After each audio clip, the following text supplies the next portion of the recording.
Welcome and thank you for joining us for today's DealerOn webinar, How to Hit a Conversion Home Run Before Paying for Clicks. My name is Eliana Raggio and I'll be your moderator today. Today's webinar is being presented by DealerOn. For anyone who isn't familiar with DealerOn, we're an award-winning website development company and digital agency, best known for our amazing SEO, the best customer service, and the highest converting website designs in the industry, including the award-winning Chameleon responsive website platform.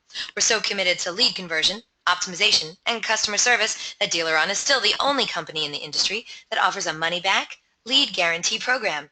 Does your website company guarantee you a 50% lift in leads or your money back?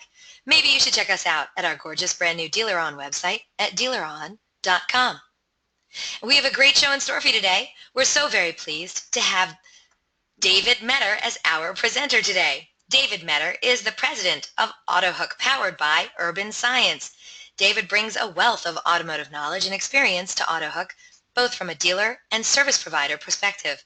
Prior to joining AutoHook, David served more than 6 years as Chief Marketing Officer for MileOne Automotive, where he built an industry-leading marketing organization leveraging technology and the internet to increase market share while dramatically decreasing advertising spend per vehicle sold. How did he do that?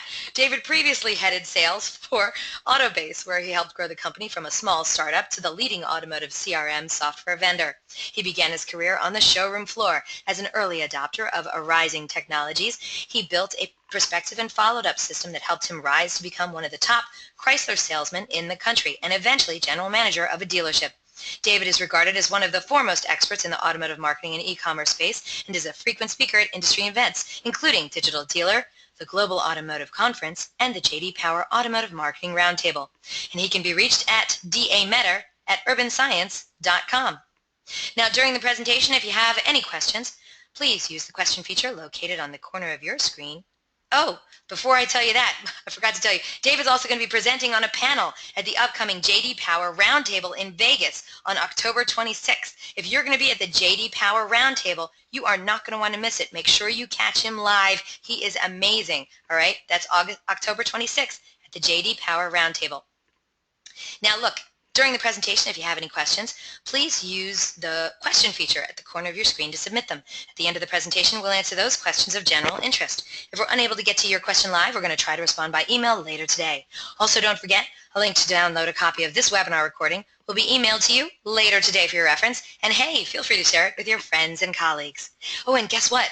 Our good friends over at AutoHook, they're giving away a tremendous prize today on the webinar. AutoHook, as you know, is a showroom traffic driver. They have built the ultimate attribution engine, which tracks that customer through the lead, showroom visit, and purchase, and then delivers a cost per sale that's best in the industry. One of you lucky webinar attendees is going to win a $250 e-gift card from our friends at AutoHook. You have to be on the live broadcast to win it, though, so stay tuned, and you could be the one walking away with this awesome prize today. And for more information about AutoHook, visit lead2show.com. That's lead with the number 2, show.com. Also, at the conclusion of this webinar, you're going to get a short survey. So fill it out, because we're always looking for quality feedback from our audience, and we want your opinion to be heard. And hey, do you tweet much? We hope you do. We'd love to see what you have to say about today's presentation. So please tag us in it. You can use hashtag DealerOnWebby. I'm at Eliana Raggio. You can also hit up DAMetter at, you guessed it, David A. Metter. We look forward to seeing what you're saying. So let's get started. Let's learn all about how to hit a conversion home run before paying for clicks. I don't know. How do you do that? You know what? We're going to find out. David, how are you, sir? I am great. That was a nice intro. It sounds like you've maybe done that before. Maybe a couple times. And by the way, I might have made a mistake. It's not lead2show.com to find out more about AutoHook. It's driveautohook.com. So I apologize for that. So if you want to know more about it, go to driveautohook.com. So other than that and my Vegas voice, I'm so glad you're here today. And I love the write-up that we did on this, how to hit a conversion home run. Otherwise, it's like throwing the ball without a catcher to catch it. So I know you have a lot to get to. I'm not going to even waste any more time with my small talk. Where do we begin? What are the kinds of things our audience is going to be learning about today, sir? Well, so we're going to jump in and look at attribution and tracking marketing effectiveness a little bit differently than probably what anyone has looked, how they've looked at it before. And so we're going to look at incremental sales.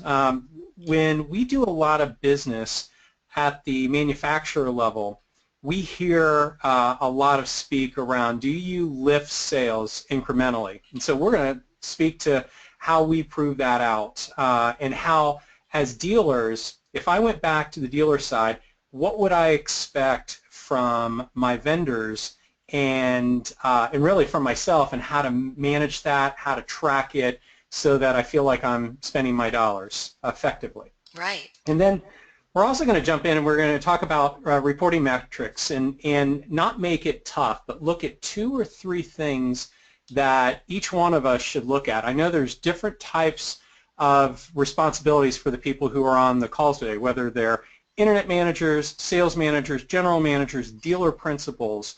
All of these will apply to them so that they can look quickly. Just like most of the people who've been in the car business for a while, they can walk on a lot and they can look in the showroom, look in the service drive within about 5 minutes, know exactly what is working right and maybe what's broken. So that reporting we'll cover as well. And then we're going to talk about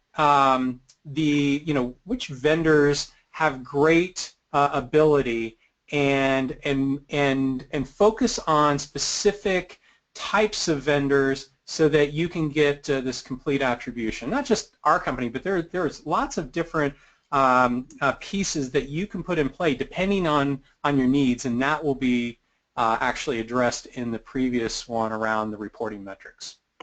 Yes, and then after you do all of that automotive awesomeness, we're going to do a giveaway and we're going to have a great Q&A session, so don't be shy about asking one of the best representatives of the automotive industry who's here today, DaMetter, a question.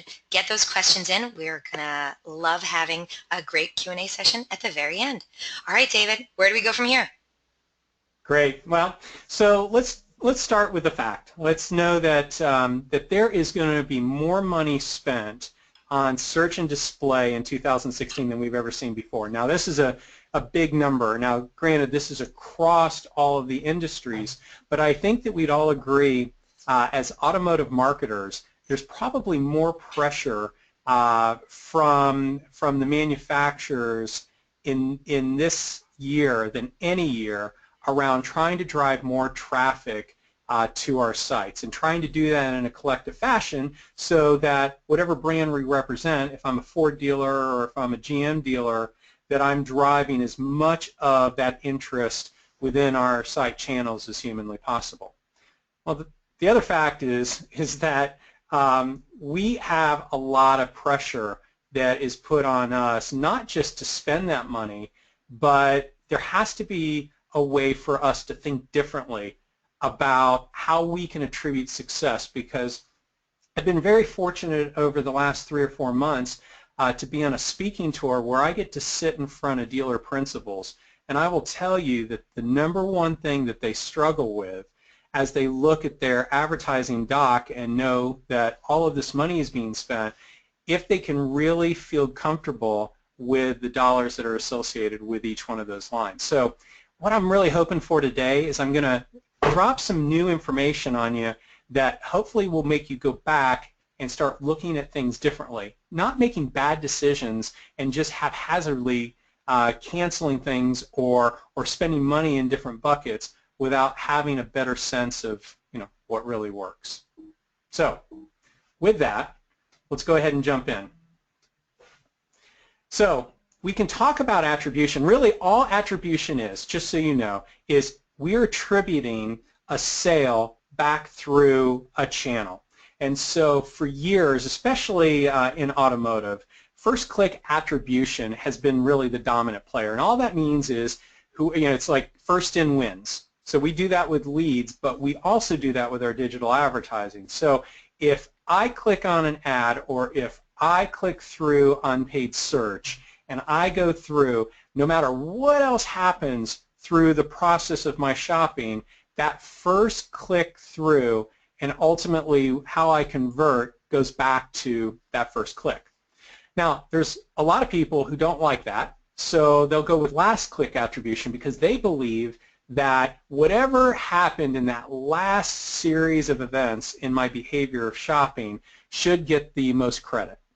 And then there's what's called time decay, and it's not supposed to be time delay, it's actually time decay attribution, which basically means that over a period of time you weight those behaviorally driven choices differently. And that's really tough to do in automotive. Really, all of this stuff is really tough to do in automotive, even the last one where it's the last AdWords click, because there's such a disconnect in what happens online and then what happens offline, because in automotive, the customer physically has to come into the dealership. You have to figure out a way to connect that showroom visit and that sale effectively back to whatever happens online. You don't have to do that with Amazon. You don't have to do that with Delta.com. You don't have to do that with any type of online transaction. So how do you do that?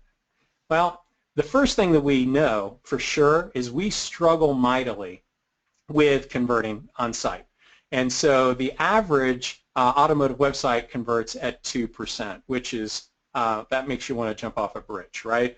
And even if you're at 5 or 6 or 7%, or if you look at conversion differently and you're putting lead form, chat, phone calls, all of those things in there, and your number is higher, it's still, whatever number you want to throw at the wall, it's never going to be higher than 15%, which means 85% of those consumers are leaving without some kind of a conversion on site. That doesn't mean they don't convert. It just means that you don't have something to attribute all the way down the chain.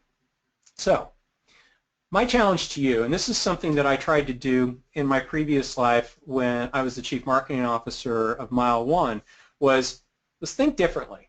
Number one, you don't want to keep throwing the same pitch over and over and over. And what I mean by that is you don't want to continue to make the same mistakes over and over and over again and measure effectively the same way over and over and over again. That has to change. It has to evolve. Just like as our business evolves, we have to figure out a way to look at the data differently. And by extension of that, look at our processes differently. So we're at our first poll question. Ooh, I'm so excited. Okay, first of 2 poll questions for you, audience. We really want you to get involved in this one. This is a very interesting question because we want to know what you think. How do you perceive click attribution? So what do you think is the most prevalent way to measure attribution? Do you believe it is first click attribution, last click attribution, multi-click attribution, time-based attribution, or oh my God, what the hell are you talking about? I have no clue. All right, so once we get a majority of the votes in, we're going to close this poll and share the results. And wow, I'm watching the votes come in, and I just have to say, David, wait till you see these results. Very, very interesting. So one more time, we're waiting for a majority of the votes to come in. What do you think is the most prevalent way to measure attribution? First click attribution, last click attribution, multi-click attribution, time-based attribution, or I don't even know what you're talking about. Once we get, oh, we already have a majority of the votes in. I'll give you a few more seconds to fill that out. And then, David, is there a right answer to this question before I go to the answers? There is a, well, I mean, there is a, I don't know if it's necessarily the right answer, but there is a prevalent answer, especially in automotive. All right. That's what I wanted to hear. Audience, thank you so much for getting involved in our first poll question. We're going to close this poll and share the results. David, look at these results, kind of all over the board here. 13% of today's audience believe the most prevalent is first click attribution. But a quarter of today's audience, 25%, say they believe it's last click attribution. The majority, about a third of today's audience, 34%, say they believe multi-click attribution is where it's at. 16% of today's audience believe time-based attribution is most prevalent. And we have 13% of today's audience who don't know what the heck we're talking about. Although they could just be funny about it. So, David, where do we go from here? What is the correct answer? Well, the most prevalent is the first click attribution. I didn't say it was the right one. I truly believe where the majority of our poll setters went, is multi-click is really the right way, but the most prevalent, because it's the easiest for people to figure out, is first click attribution. Interesting. Okay, audience, guess what? We have one more poll question coming your way, but until then, let's turn the show back over to David. Well, so, the last thing I said before the poll question was, quit throwing that same pitch over and over again. And really, what I mean by that, which will kind of help us as we guide through the rest of the data, is we can't win the game at all if you don't know the score. Like, if you have no idea what your score is and what your numbers are, you're not going to have an idea of what's going on in your dealership. And I'll give you a great example. I spoke earlier about meeting with dealer principals, and I've been doing this now for the past couple of months. The biggest concern that I've had is that we're talking about a good portion of their business, somewhere in the neighborhood of 30 to 40% of their total sales come through these internet lead management teams, and yet they don't know exactly what kind of traffic is going there, how many leads are going there, what their conversion rates are, and more importantly, what their overall closing rates are. And when you don't know that, how in the world are you supposed to develop a game plan around that? And so what I would start with, and these are simple, and I know you're going to say, well, gosh, this is 101, but it's really not. It's funny, as I've talked to not just dealer principals, but internet managers and really smart digital marketers, when they look at all of these reports, it gets a little overwhelming. But what I try to do is I say, look, 3 areas let's start with before we dive into how do we prove incremental business. So if you master these, then we can have a great conversation for the rest of the webinar.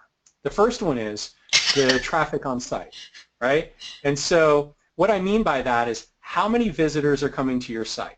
Now, if you have lots and lots and lots of visitors, more visitors than anyone else within your DMA or your region, then you are doing a really, really good job. If it's under, then you have to figure out how, and you can work with your digital marketing company and talk about how do I drive more traffic there. In this case, in this example, this dealer clearly has lots of traffic. But the next one is where you determine what you should do. And what I mean by that is, if your visitor conversion ratio has literally nothing to do with the human element, has nothing to do with your people in the dealership. It really has everything to do with how your website is converting all of those customers that we just talked about. So if that number is low, then the last thing that you should do, literally the last thing you should do, is go spend more money on paid search and display.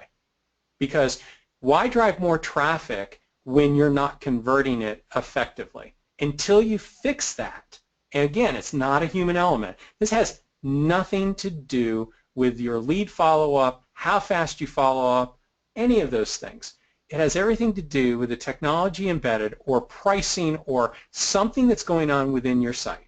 So once you tackle that and that conversion then starts to go up, then you're free to go spend more money in search and display, because what you've done is you've cast a net that's going to catch a lot of fish. Or think about it differently. We used the baseball analogy a number of times in this webinar. It's like in this scenario where it's low website conversion, it's like putting your pitcher in the 3 or the 4 hole in a lineup. You would never do that. You would never bat your pitcher in the cleanup hole, because they get more at-bats, they have more opportunities to get more hits, and they drive in more runs. You want to have the best converting opportunity in that cleanup hole, and in this case, it's not happening. So the third number for you to master on any type of reporting, and all of these reports, this report might look different from yours, but Google Analytics or any other type of digital report is going to look somewhat similar, especially with these 3 numbers, is your overall close ratio. Now, this has everything to do with the human element, with your operations team. And what this means is, of the people that we just converted off of the website into leads, phone calls, any type of conversion interaction that you measure, these are the number of customers that you have physically closed. So if you have 100 leads and you close 10 of them, that's 10%, that's fantastic, right? So if that number is good, that's great. If that number is bad, then again, the last thing that you want to do is continue to spend money to drive more traffic. You know, if anybody ever tells you, well, don't worry about those numbers, you can just drive more traffic because you'll end up getting more leads and you'll end up closing more, that's like stupid. That's stupid, because all you're doing is you're creating a bad experience for a lot of consumers that will ultimately never ever shop you ever again. You need to fix these pieces before you start driving more traffic. Hopefully that makes sense. So let's go ahead and start. Now that we've mastered those, hopefully those three numbers, let's jump into some really, really cool incremental opportunities and how you can take these. And I'm going to show you examples of what we do within our four walls at AutoHook and Urban Science, but you can take the same type of philosophy and manage your vendor relationships the same exact way. Because if you ask these same questions, you should be able to get the same type of answers back. So, how can you prove that website conversion is incremental? That's a good question, because there are ways to do it, and you have to ask the right question.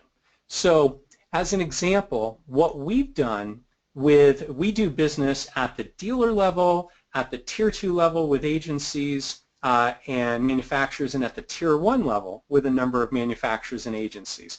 And we also work with a number of the website providers. And the reason we do is because, A, we want to make sure that we don't cannibalize anything that's going on a website on behalf of a dealer. That's important to us. But more importantly is for us to be able to create studies like this.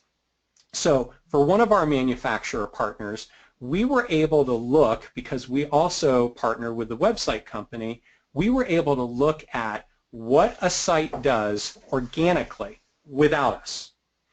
And then what a site would do when you layer in our call to action and incentivizing based on very specific behavior or inventory pieces. There's a lot of numbers on here, but the thing that I would tell you is that in each case, even broken down to a model level, we've been able to show an increase in overall closing ratio. That's what those numbers are on the right-hand side. So what we are not only doing is driving incremental leads, but we're also getting them to close higher than what you might do in an organic situation. So in doing that across the line over a long period of time shows great incremental success to a dealership, to a group of dealerships, or even at the manufacturer level. But then you take that same information and you go, okay, wait a minute. So there's higher closing ratios, but are those leads really exclusive? You know, it's kind of another way to say it is, would they have come in anyways? Or would they have filled out a lead somewhere else, and really should we give credit to one over the other? The whole kind of the first click, last click attribution thing. What's important there? So the question is, are leads exclusive to a lead channel? Well, the great thing is you have this ability to look at this. Now, in your CRM, you might mark a lead as a duplicate. But if you start looking at it differently and go, gosh, do I really get a sense of value from, let's say, a third-party lead provider, or from a lead aggregator, or from my own website leads, or from my tier 1 leads? One of the things, most people will dog a third-party lead provider. I don't necessarily do that, because I think that there is great value in third-party lead providers in some cases. But the way that I measure them is that, did they drive a number of exclusive leads to me? So, and just to throw out an example, if AutoBytel, let's say, has only a 6% closing ratio, but 90% of their leads that they sent me never came through another channel, then is that 6% closing ratio of more value to me, knowing that 9 out of every 10 of those leads are exclusive through their channel? I would have never seen those customers any other way. Even if those leads end up going to competitor dealers, I wasn't going to get those. But on the other hand, and I'm not saying this is true, I'm not showing those numbers on my screen, but if TrueCar sends me 100 leads, but only 40% of those leads are exclusive through their channel. I get those leads from AutoBytel, I get them from my own website and everyone else, then is that of value to me? Does that bring value like my previous example of AutoBytel? Or even in this case, if you look, I have the ability at AutoHook, because we are part of Urban Science, to look across a vast number of manufacturers. And so we do this as a rule all of the time, month over month. And what we're able to prove out to our partners, whether they're our dealers or our dealer groups or even the manufacturer level, that a high majority, in this case, 81.0, I work with a lot of data scientists, so we get down to the, like the 100th of a percentage point, but 81% basically of all people who submit a lead within our form never fill out a lead form anywhere else. So if you look at value, that's a value to a dealer. It should be one of the preeminent pieces for you to validate your spend in a certain area. So hopefully that helped you. So let's look at it a different way. Could A/B testing prove incremental improvement? Now, I'm not expecting to jump and say, hey, I'm going to do my own A/B testing. You can put this on your vendors. I know great vendors like DealerOn and others go out of their way to prove of great value to their dealers. And A/B testing is one of those opportunities to do it. Again, we do it at the dealer level, we do it at the dealer group level, and we do it a lot at the manufacturer level to prove out that incremental growth in not just lead form, but showroom visit and sales. So let me show you a way that we've done this. So as an incentive company, obviously we watch behavior of a consumer, and we will incent them at the right place at the right time and drive that incremental success. But we can also change the incentive. And so we've done this with a number of our manufacturer partners. We've even done it at the dealer group level and down to the dealership level. And we've done testing where we will change nothing more than the offer. And in changing the offer, as you can see here, it drove great incremental increase. So with leads, it literally tripled the amount of leads with the same amount of, in fact, in this case, less impressions, so less website visitors. It actually tripled it. It also, what it did, because we track showroom visit rates because of our redemption rail system, it more than 4 times, or almost 4 times, the amount of redemptions just by changing that incremental offer. And you'll see the match sales. Now the match sales didn't follow the 3 times on the lead and the nearly 4 times on the redemptions, but it doubled it. And so I'm not recommending that in every case that you do that, but what it does show that when you change that and increase the likelihood of a consumer to take action, that you can incrementally increase the numbers of leads and showroom visits, and in this case even sales. And cost per sale was still in line. So these are things that you can do, ideas that you can take and start challenging the vendors that you work with to do A/B testing so that you can see if your spend is being delivered at the ROI that you want. So let's look at it a different way. Can you drive a higher percentage of showroom traffic? Well, that's one of the things, and that maybe that's a leading question for us. But certainly we know that with a number of manufacturers, and I've taken the names off of this, but you can see that when we drive a higher showroom traffic rate, that the closing rates also go. So in a number of manufacturer programs, we have the largest, the highest overall closing ratio. In one example, you'll see 35%. But it also obviously follows when we have a very, very high showroom visit rate.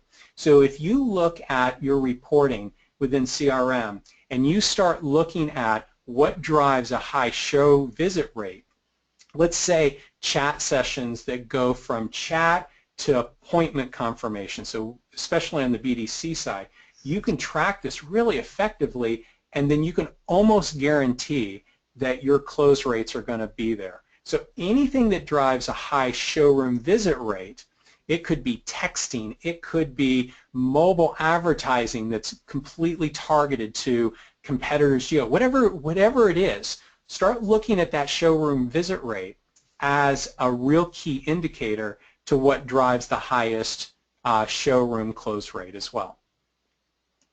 And then the last piece that I would tell you that I think is a real identifier is if you're really good at CRM and you have a great customer database, if you do your job in service and you market effectively and you're doing really cool things like equity mining, all of those things that really cultivate and farm your existing customer base, then what digital becomes, what it should become, is a conquest tool. It should be driving more people to your brand, whether your brand is Hyundai or your brand is ABC Hyundai. Doesn't matter. You're a dealer or a manufacturer. So the number of customers that you're driving that are new to your brand, not already owning a Hyundai in your garage, that's important. That should be the most important to you. So I know there's a dealer on the line, on the webinar, he has a Ford store. If I just bought a Ford store, I'm going to cultivate my existing customer base, but I'm going to look at every opportunity to drive new Ford buyers from my market to my store to be able to push up the value of the dealer, of the dealership that I just acquired. So how do you do that? Well, it's easy to track. I mean, there are a number of companies out in the industry that can help you look at what the industry average is. So in this case, you'll see a number of different manufacturers here. Hyundai, I mentioned earlier. If you look at Hyundai, their normal conquest rate is 36%. And what that clearly means is that of every 100 people who buy a Hyundai, that 36 of them are new to the brand. They don't currently have a Hyundai in their garage. Now, if you're a Honda dealer, you'll see that that number is a little bit lower. If you see Ford, you'll see typically Ford and GM, those numbers are a little bit lower because lots of people own that and they're really loyal to the brand. And so it's tough to drive new people, or it's tougher to drive new people to those brands. And so if you have different advertising that you can then break off and see that that drives that incremental new to your brand piece, you've got to do it. But first you got to be able to measure it. So I don't look at this as just a holistic piece of my business. Now I would first, but then I'd start breaking up the different things that I do, and are those the things that really give me success in driving new people that don't currently own my type of car in their garage? Because if I do that effectively, if I can figure that out, then what I'm doing is I'm driving a lot of new opportunities into my dealerships. And so the challenge that I would put out to you is that you start adding these incremental measurements to each one of your digital traffic drivers, and so you start looking at your ROI differently, not just by straight across leads that are generated and sales that I get from it, but really start looking at, are there opportunities that may have a lower closing ratio, but because they drive so much higher new to my brand type of business that I can't cut it out. Don't make bad decisions based on the lack of knowledge or data. And each one of these will help you to drive incremental success. And everyone who I know that does each one of these, they don't do it really well across the board, but they do it in a way that each one of them is being measured effectively. Guess what happens? Their cost per sale is down, their market share is going up, and they don't make bad decisions when they look at their advertising doc every month. So we're at our second poll question. Okay, Here we go. Second poll question is on the screen now, and we want to know what you think. When increasing the offer to $50, did the lead conversion go up? Please select one of the following answers. No, it stayed the same. Do you believe it doubled or tripled or maybe even possibly quadrupled? Or did it morph into some sort of Pokemon? Once we get a majority of the votes in, we'll close this poll and share the results. So, when increasing the offer to $50, did the lead conversion go up? Do you believe it stayed the same? It doubled, it tripled, it quadrupled, or it morphed into a Pokemon?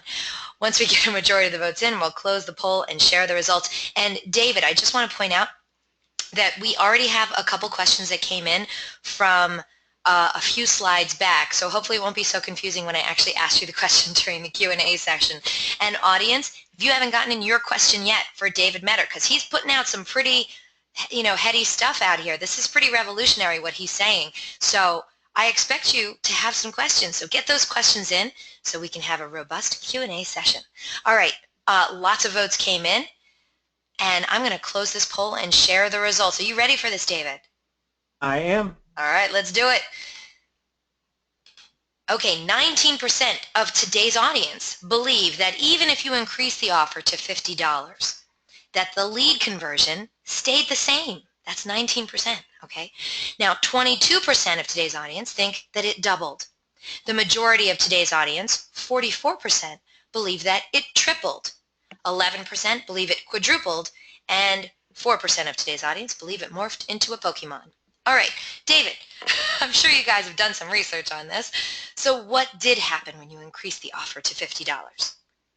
Well, in each one of our tests, it tripled. So I know that 44% of the people were jotting down the numbers when I had that on the screen a few minutes ago. Excellent. Thank you so much, everyone, for playing along with our poll questions. We have some more fun stuff to get to in a little bit, so stay tuned. Thank you so much. Back to you, David. Cool. Well, thank you. And so what I wanted to do is I wanted to give you some additional resources. Things have definitely changed within our company over the last year, where we've been able to do a number of these new attribution studies because we are a part of Urban Science, which is a global company that is really focused on data. And so we have 3 handouts. Well, actually we have 4 because the presentation slides are also going to be something you can download. But the first handout is going to be Adapt or Die. It's a great ebook. It's a great fast read, but it talks about how we need to continue to evolve to look at our KPIs differently and the way that we spend our money differently. And then there's the second piece that you can download called Marketing Attribution, the Auto Dealer's Digital Roadmap from Awareness to Sale. Again, some great overview, fun stuff that you can use in your sales meetings that you have at your dealership or even slip it in to the stack that your dealer principal might read. And then the third one is Automotive Attribution, just some fundamentals and futures. So if you just need some basic structure around how you want to attribute your automotive digital marketing, that piece will certainly benefit you. And so the action items that I'd like to leave you with today is know what your conversion strengths and weaknesses are. When you go back to your reporting, remember the 3 things that we really stressed on. It was the overall traffic, where do you sit in that overall traffic number? And then based off of the traffic, how do you convert? How many of those people are you converting? Remember, not a human element, more in the technology and the focus on what's going on in your site. And then what was the last one? It was really the human element. What are you doing as far as follow-up, your processes, and or utilizing technology to streamline that customer through the buying process?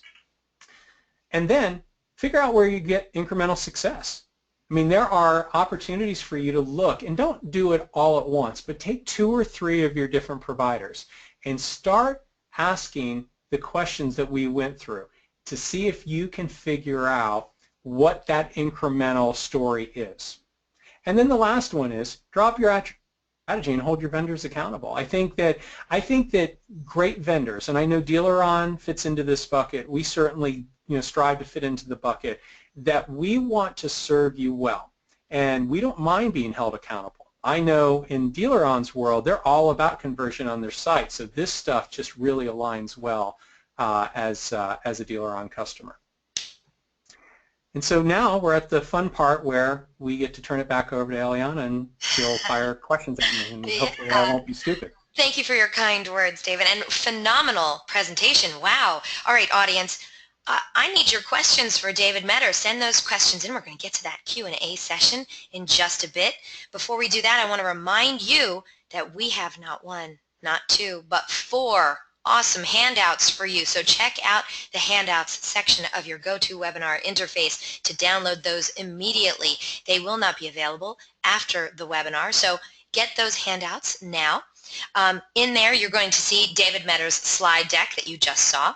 You're also going to see an ebook called Adapt or Die. You definitely don't want to download that one. A white paper on auto attribution, and another one on marketing attribution. Now, Philip already downloaded his, and he says, thank you, David, for the ebooks. Awesome. So I'm telling you right now, this is gold right there for the taking. So go and make sure you get those handouts now. Before we go any further, though, well, guess what? It's that time, and I always wish I have some game show music, especially when we have cool prizes like we have today. But if you missed it at the beginning of the webinar, I announced that our good friends over at AutoHook, they're giving away an awesome prize today on the webinar. AutoHook, as you know, is a showroom traffic driver. They've built the ultimate attribution engine, tracks the customer through the lead, showroom visit, and purchase, and then delivers a cost per sale best in the industry. One of you lucky webinar attendees is going to win a $250 e-gift card from AutoHook. So here's what I need you to do. I need you to get your fingers ready, get them all nimble, get to your keyboards. First one to write in the correct response to our giveaway question will be winning this awesome prize today. If you are a vendor, we love having you here on our DealerOn webinars, but we're going to ask you that you kindly sit this out. This prize is intended for dealership personnel only. Thank you very much. All right, everyone, here we go. Good luck. I hope you took great notes. This is not an easy question. Of course, it is for $250, so here we go. Earlier in the presentation, David spoke about exclusive leads. What did he say was the overall average percentage of exclusive leads that come through AutoHook channel? What did he say was the overall average percentage of exclusive leads that come through the AutoHook channel? And just so I know, David, are we looking for closest round number, or do you want the actual number? So I am fine with the closest. We can play it like the Price is Right. So closest to the number without going over.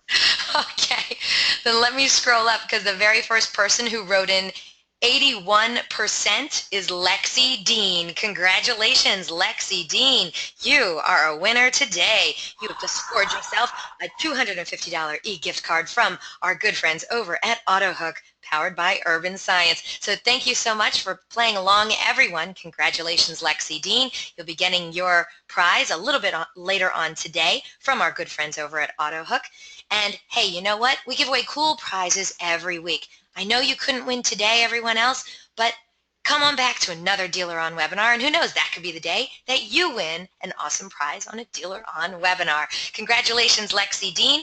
Of course, we got to thank our good friends over at AutoHook. And for more information about AutoHook, visit driveautohook.com. All right, everyone, get those questions in for our Q&A session, which begins now. Are you ready, sir? Are you asking me if I'm ready? Oh, yeah, I'm ready. Are you ready? I knew you were paying attention. I totally knew it. Yes. You can turn on your webcam now, David, so we can see your handsome face. And excellent. All right, here we go. Hey, David, how you doing? Oh, Lexi, by the way, is very happy. She's going to go. Lexi, what are you going to do with that money? You going to buy some shoes? That's what I would do. She's already gone. No, she's still here. She said thank you. All right, here we go. Okay, first question came in. By the way, after the first poll question, but before the second poll question, when you were going through all of those stats, we had a lot of people that were like, yeah, David, amen, I hear you. So just want to let you know that that happened, okay? But during that Good. same time, we got this question in from David. So hopefully it makes sense because we have to go back to that part of the program. David said, what is considered a conversion in this case? Getting the customer to fill out a form or actually complete a sale? So you had this big, huge, it was one of the ones where you had a big, huge thing on there. I don't know if you want to go back to that slide. Yeah, so say that again. He wanted to know what is considered a conversion in this case? Getting the customer to fill out a form or actually complete a sale? So it depends on where we were in the conversation, but if we're talking about the reporting that I had as the example, it was the first conversion, the website conversion, when I referenced has nothing to do with the human element. That has everything to do with conversion on site to a lead form, or in that case, it could have been a phone call or maybe even a chat session. I mean, depending on how you measure your website conversion. The last one, when I said it was all about the human element, had everything to do with converting it to a sale. So one was converting it on a site. The second one was converting it to a sale. Okay, good. David did write in. He says, that was what I was talking about. Thanks. All right, David, Good. you got a follow-up question? We're here for you, buddy. All right, next one came in from Tim. He was one of the ones that was like, yeah, heck yeah, David. He was like, oh, amen, right? But Tim went on to say, where does one get the region average? Where did you get that information? Well, and that was just an example report from a manufacturer that we do business with. So it gives us the ability to track that. But there are opportunities for you, even maybe outside of Google Analytics, but there's some great reporting tools that are out there. Companies like PCG has like a roll-up reporting where they can start to look at different aspects, different regions, and they can help you with that. There's companies like String Automotive. I'm not quite sure if they'll share regional information, but they can give you kind of the KPIs, like where you should be.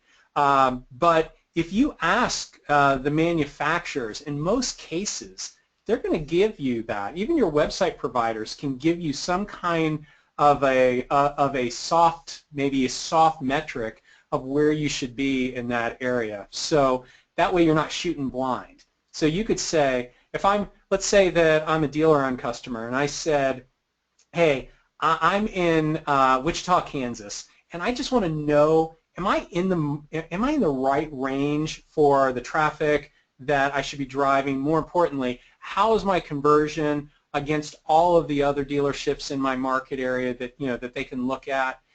In the same way with the closing ratio.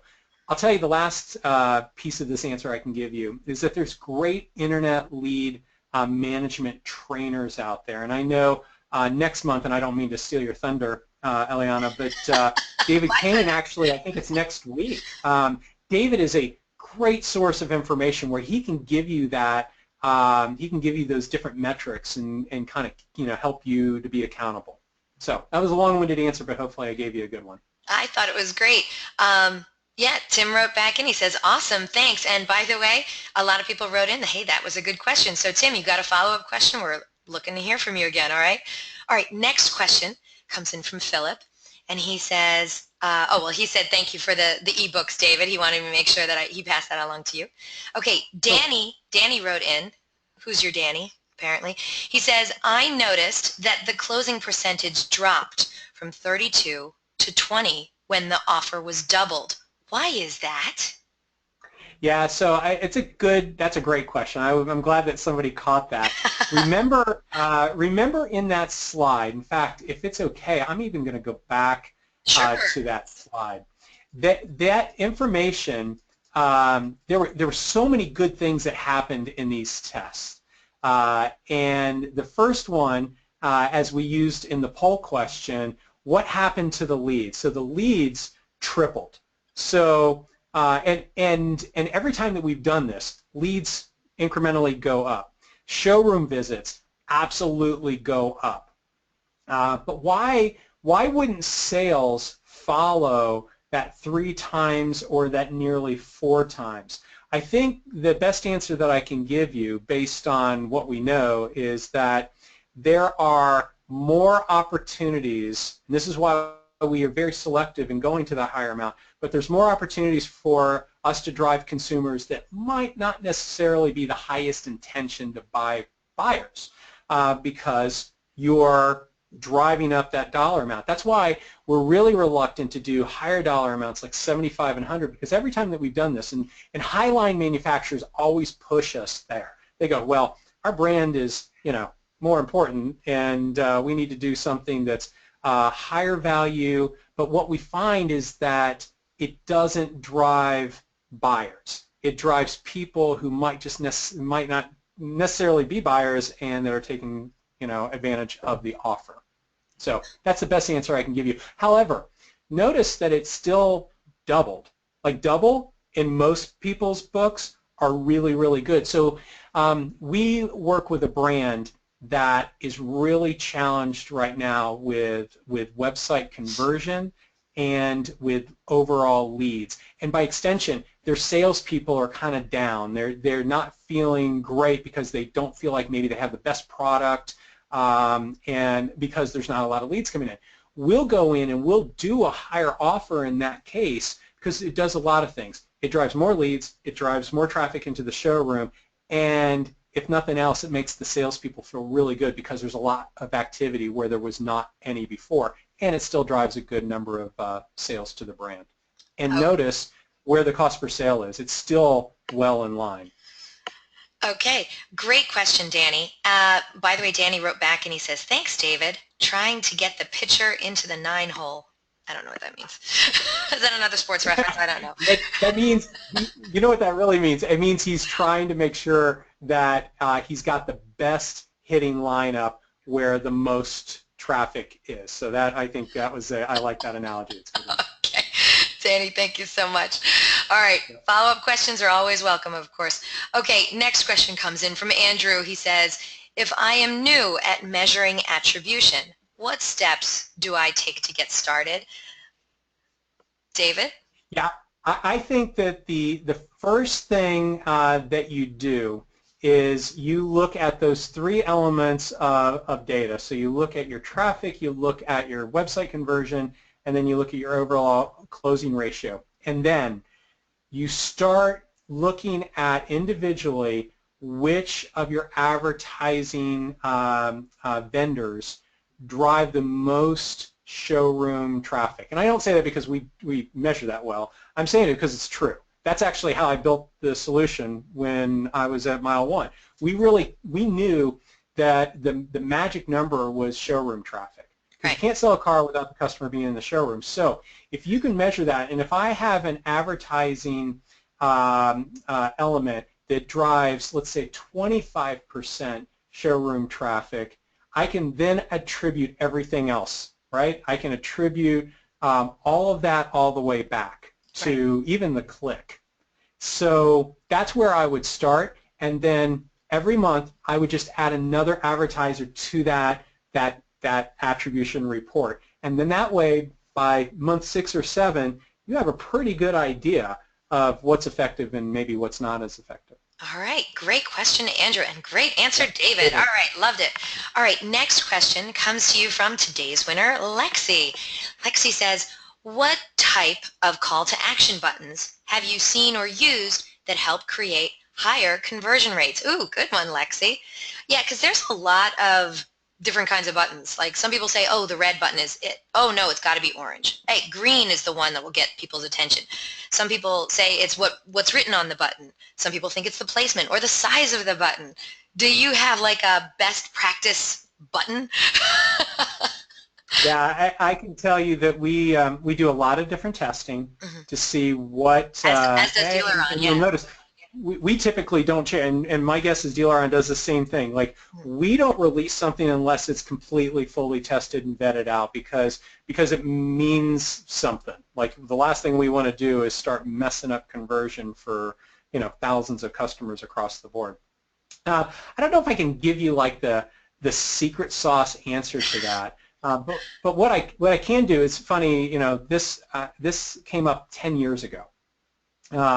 And it was a Google presentation that I saw at Google, and they said, if Google built websites, it would be pretty much a blank page, and it had 3 buttons on it. It would be buy a car, service a car, and I think the third one was like call us, and that was it.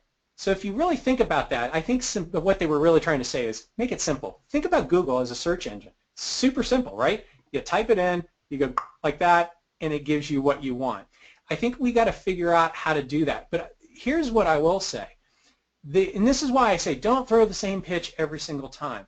What has changed on websites over the last 10 or 15 years? A lot. We've added video. We're adding, dynamic inventory. We're, doing great video around, walk-arounds. We're doing social elements on our sites, chat. I mean, all of these, click to call, like all this stuff. But what hasn't really changed? Lead forms. Lead forms are almost exactly the same lead form that you have seen for 15 years. And so my challenge is, and this is why we take this personal challenge, it's like, why does our stuff work? Well, you at the dealership might not like what we do, and honestly I don't care because you don't buy cars. What I know for sure is that consumer that's in the market only every 3 to 5 years, it's something different for them. They forget what we know every single day. We're not selling to you, and you're not selling to another dealer. You're selling to a consumer that's in the market every 4 or 5 years. So how can we change their behavior? I think that's a better answer. That's the best answer I can give you to the question that you asked around red button or blue button. Lexi, I think also maybe you could do your own testing on your own website maybe. But yeah, I agree. I think when we did it at DealerOn, and we are always testing buttons, I think different things work for different companies, and there's no hard and fast rule what color it should be. It should be a color that stands out. So yes, red buttons work nicely, but if your colors on your website are red and black, red's not going to stand out. So you might want to think about a different color to use. So Lexi, wish you the best of luck. Never hesitate to write back into us, okay? All right, next question. Next question comes to us from Allison. Allison says, what's the real way to define conversion? Lead form only or leads and calls? She's totally putting you on the spot. Yeah, no, I mean, that's an easy one, leads and calls. Like I'd rather get 100 phone calls than 100 leads. All right, Allison, thank you so much. All right, last question before we start to close out the show comes in from Philip. He says, what other creative incentives have you tried that may potentially qualify customers better than a gift card? For instance, incentive that qualifies customers better for potential sale of vehicle. That's from Philip. So we've done both. We've tested both. Actually, that's how we initially started. And incentivizing on a purchase, it doesn't work as well as incentivizing on a test drive. And the reason why is, well, people don't believe. Why does Groupon not work in the automotive industry? I have no idea. Groupon doesn't work because nobody believes the purchase of the car is set. The price of the car is set. And so we do a lot of crazy things around in saying that we're going to give $200 off of the price of a car or $200 more for your trade. And the reality is people are smarter than that. Like they know that it's not a set price. And so when you can incentivize based on something that is not expected from any, I mean, they're not expecting anything more than that, that's why it works. Trust me. We've done lots and lots of tests. We've driven over 850,000 customers into a showroom by behaviorally incentivizing them on that. And when we do it on now, purchase works when you do test drive then purchase, but purchase alone underperforms off of test drive every single time. It's crazy. I think we'd love to see that research that you did. Future webinar topic possibly. I don't know. All right. Philip, thank you so much for the great question. One last comment snuck in from Danny, and he says, buy David a razor. Danny, I'm here to tell you, I like the scruff. I told him not to shave. How's that? There you go. All right. DaMetter, always a pleasure to work with you, my friend. You killed it today. Thank you so much for the great presentation. Fabulous. And look, if you want to get a hold of David Metter, his contact information is in here. Don't forget you have another minute to download all of those handouts before I close out the show. Thank you for the great handouts too, by the way. Remember, there's the slide deck, there's the ebook on adapt or die, and a white paper called Auto Attribution, and another one on marketing attribution. You can't do without these things. You must get them, okay? Now, for all of you out there, we have recorded this webinar, and it will be posted online within 24 hours. All you have to do is go to DealerOn.com/webinar. You can view all our upcoming webinars and access any of our past webinars too. And yes, when I close out this webinar in just a minute, we're going to send you a short survey. Very short survey, but you know what? Short but powerful, right? Like our USA gymnasts. Yeah! Anyway, please fill it out. We're always looking for great feedback from you. We want to know what you thought about today's presentation. So please let your opinion be heard. And, oh, I got a good one for you. Invitations will be going out tomorrow for next week's DealerOn webinar. You heard David talk about it just a few minutes ago. Yes, it is with the one and only David Kane.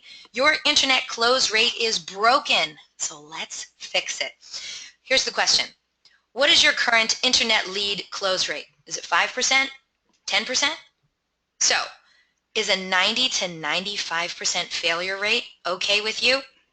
Well, let me tell you, it definitely shouldn't be. If you're tired of your below average closing rate on internet leads and you're ready for a change, then this is the webinar for which you've been waiting. In this brilliant 1-hour training session, famed automotive trainer David Kane explains in detail how easy closing internet leads can be when you properly execute the right strategy. Join us for this jam-packed presentation as he maps out a proven path to digital success used by the automotive industry's leading dealers. You'll learn the vitals and have a defined plan for making your year-end sales your best ever. You owe it to yourself to see the impact these strategies can have on your bottom line. So if your dealership is ready to become a market leader in internet sales and you realize that your internet close rate is broken, and you're ready to learn how to fix it, then you just can't afford to miss this presentation, so register now. And don't forget, DealerOn's weekly webinars are held Thursdays at 12 noon Eastern, 11 a.m. Central, 10 a.m. Mountain, and 9 a.m. Pacific. If you have questions or suggestions or comments regarding our webinars and our topics, contact me directly. I'd love to hear from you. My name is Eliana Raggio. You can find me everywhere online. I'm on Facebook, Twitter, Google+. I'm on all the automotive social networks. Or you know what? You can just hit me up directly at my email address, eliana@dealeron.com. Thank you all so very much for spending this time with us today, and I hope to see you all on another webinar in our continuing education series. Take care.